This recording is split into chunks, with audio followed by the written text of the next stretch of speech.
How to draw the same building using 1-point, 2-point, and 3-point perspective. So in this workshop, we will talk about perspective drawing while sketching the same building using different angles. You can download the free PDF that comes along this workshop in the link below. I have chosen to draw Les Invalides building from Paris, and I will start with 1-point perspective.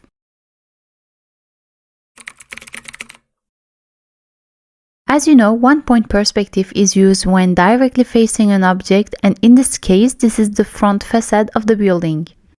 This is my reference image. I like to take a few minutes before starting my drawings to plan the step I'm going to take. So this is a rough sketch on how my drawing would be.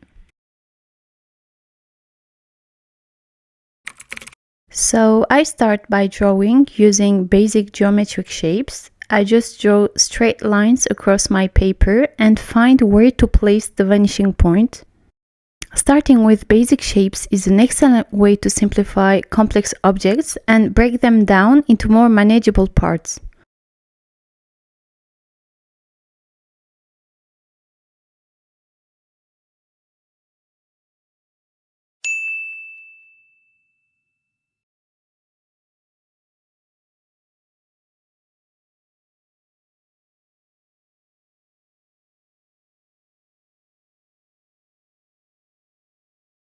Perspective is crucial in art and architecture because it creates the illusion of depth and realism, making two-dimensional drawings appear three-dimensional. This line represents your eye level when looking at the building, and it's called the horizon line. And these are the conversion lines. When I see that the overall proportions of the building looks right, I start adding details.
To give my drawing depth and dimension, I add shadows and shadings. This is what makes the building come to life.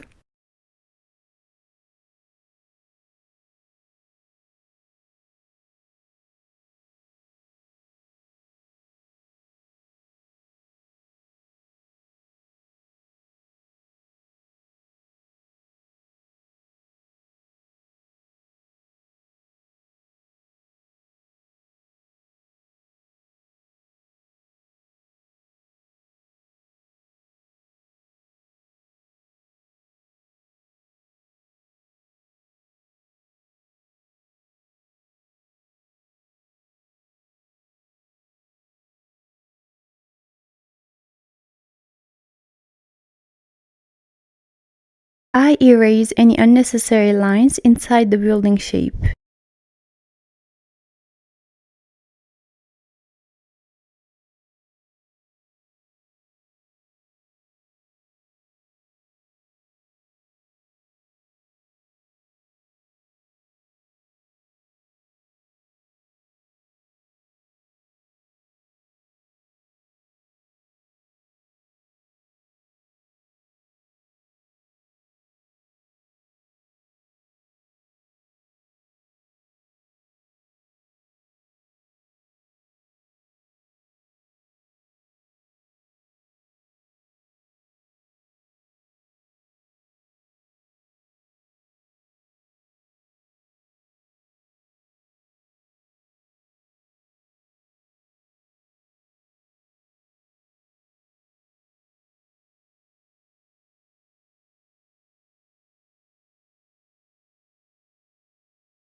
Two-point perspective is used when the viewer sees the object or place from an angle he is not directly facing, and in this case, this is the corner of the building.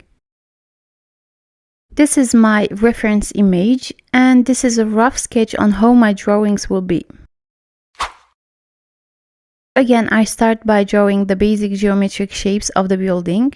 I really try to sketch them lightly and loosely, focusing on achieving accurate proportions and capturing the overall structure.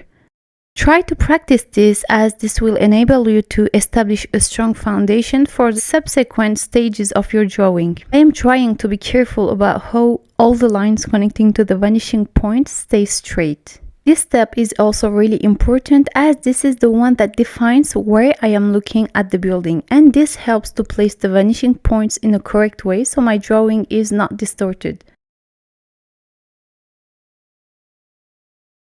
Now I can start the real drawing by adding more and more details.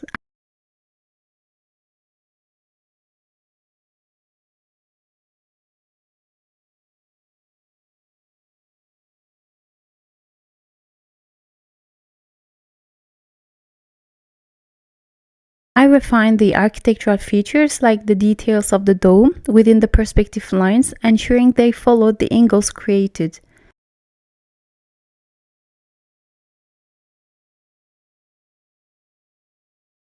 To enhance realism, I add shadows and shading, keeping in mind the light source direction.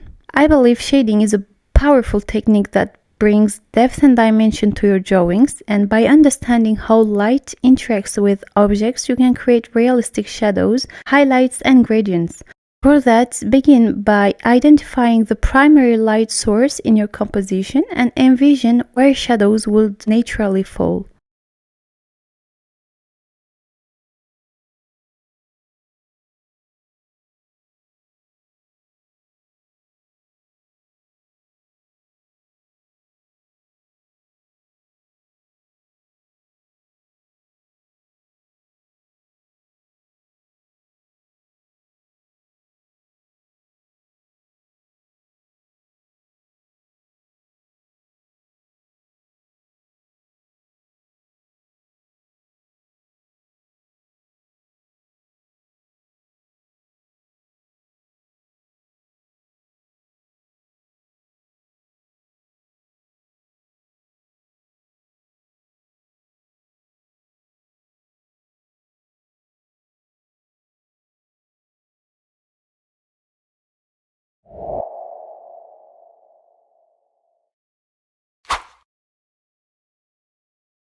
Three-point perspective is used when looking at an object from up or down. This technique is often used to emphasize dramatic angles and extreme foreshortening.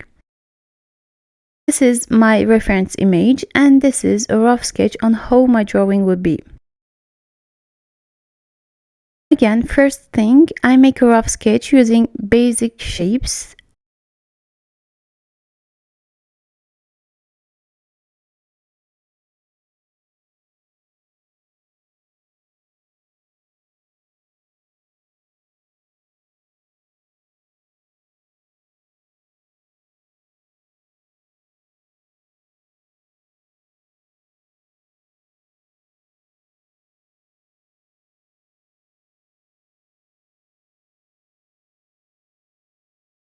Having established the basic shapes, it is time to refine and add details to the drawing.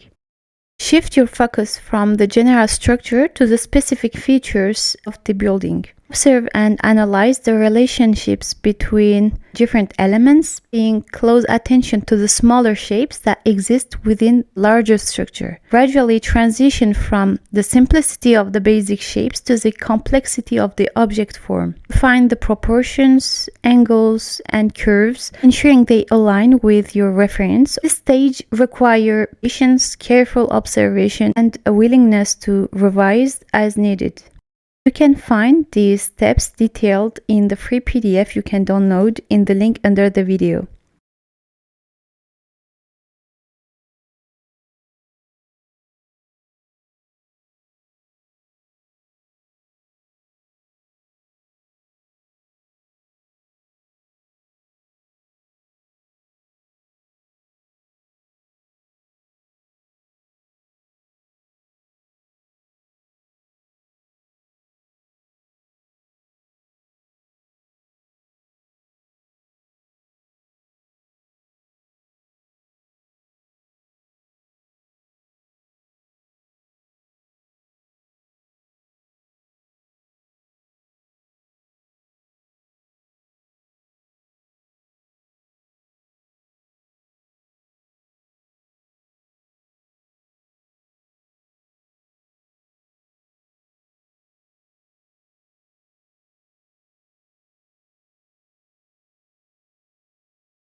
That's all for me. If you are new to perspective drawing, don't worry, it's a skill that can be mastered with a little practice and some helpful tips. If you want to have free resources about perspective or anything related to art and architecture, you can check out my website in the links under the video. See you!